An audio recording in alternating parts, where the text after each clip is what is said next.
So the movie I chose was Back to the Future, and I wanted to test if the DeLorean could actually travel back to the future and how much force would be put on to whoever is in the car while it is time traveling. So some background is that Doc Brown is showing Marty his new invention, which is the time machine, and Doc wants to test the DeLorean, aka the time machine, on his dog Einstein, and in the end, the trip is successful in the movie, and Doc has created his first ever uh, invention that actually works.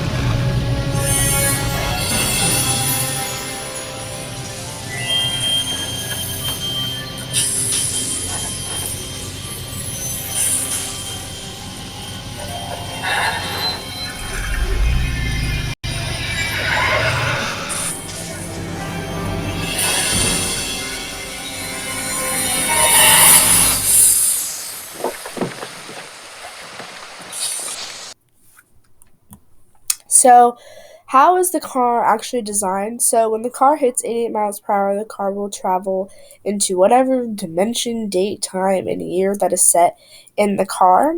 And the mass of the DeLorean DMC in the real world is at that 1,244 kilograms, which is about 2,743 pounds. But the DeLorean in Back to the Future has extra stuff like the flux capacitor and all that extra stuff that is going to make the car heavier.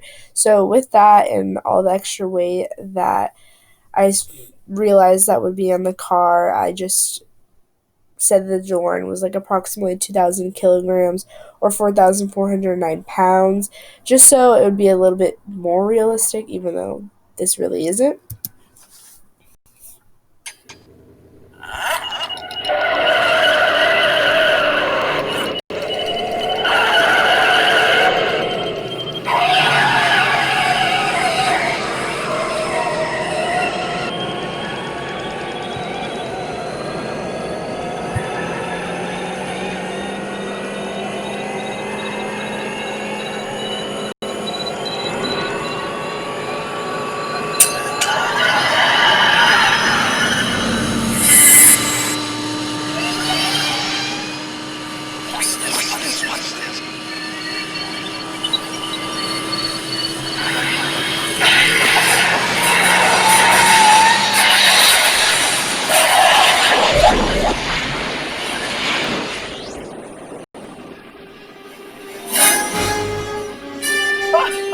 What did I tell you?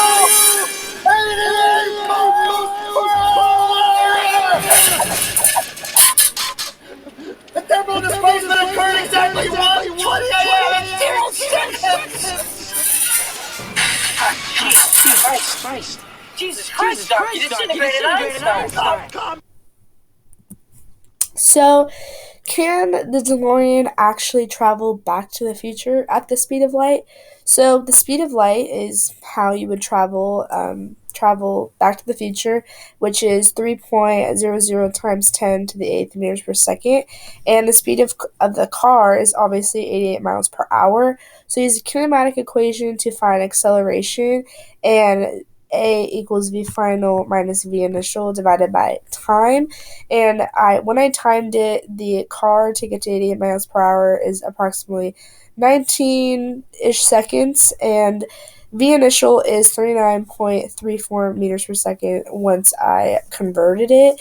And then once I did the equation, the acceleration is 15,770,645 meters per second squared, so it's impossible.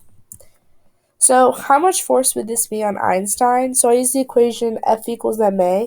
So F equals 2,000 times 15,770,645, which is 3.15413 times 10 to the 10th newtons. And that is a lot of force, and Einstein would most likely disintegrate, like Marty had already said. So, Back to the Future is bad movie physics. It is not realistic. This most likely could never happen. The Einstein would have died. The car would have blown up. Like, this is just not possible. So, the stylistic reasons for the movie is that obviously it's exciting, and this is the first scene into the first Back to the Future, so it really gets people like pumped. Like, it's like one of the first like big scenes with the DeLorean and with Doc and stuff, so it really just gets people going. And it also makes people think that they could possibly travel to the future because of how like normal everything is. Like they're in a mall, like Marty is just like a regular guy, like he's in high school. Like it's not really like super like crazy like scientists or whatever. So I think people definitely think that it could look easy. And then the DeLorean is also a popular car, and people might believe that they could travel back to the future if they have that car. So, yeah, those are the stylistic reasons for this part of the movie.